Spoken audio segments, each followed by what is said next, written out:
اولاد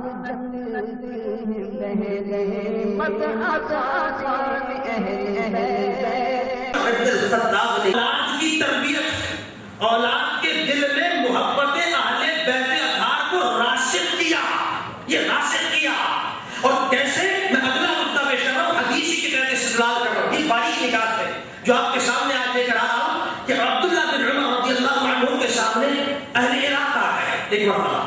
ترمذی شریف کی حدیث اٹھا کر دیکھ، اللہ ہوتا ہے ہم میں سے ابا جان ایسی باتیں کر کے یہ ہو گیا وہ ہو گیا ہے محبت نہیں ہے تو دل کا سودے کی بات. سبحان عمر نے پلائی ہے محبت. محبت کسے کہتے ہیں؟ اسے کہتے ہیں کہ اب تو حضرت عمر بھی آ رہا ہے، عبداللہ بن عمر کا دور ہے.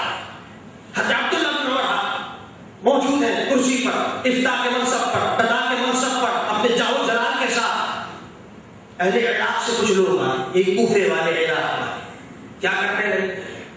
سألوا عن دم البعوض، ان سے مچھر کے مسئلے کے بارے میں اگر پوچھا کہ حضور اگر مچھر کا خون کپڑے میں لگ جائے تو کیا ہوتا ہے؟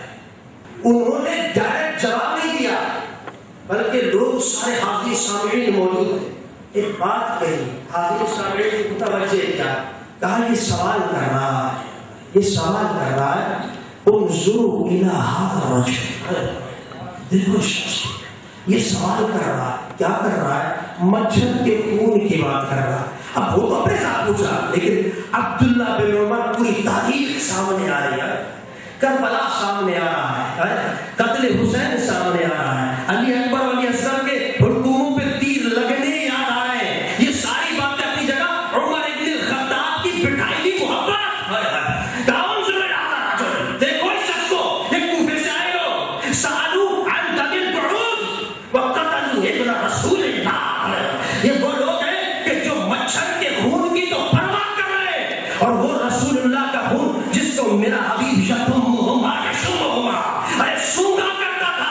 میرا حبیب کہتا تھا ریحانۃ فی دنیا، ارے دنیا میں یہ میری خوشبو ہے. اور سیدہ شباب اہل الجنہ، اگر جنت میں کل کوئی داخل ہوگا تو حسن حسین کے صدقے سے داخل ہوگا. یہ بتا دیا جن کو تم گالیاں دیتے ہو نا، اسی عمر نے یہ محبت سکھائی ہے، اسی عمر نے یہ محبت سکھائی ہے کہ علم بعد میں ہے. بھائی نقطہ پیش کر کے بعد بات ختم کر رہا ہوں کہ مفتاح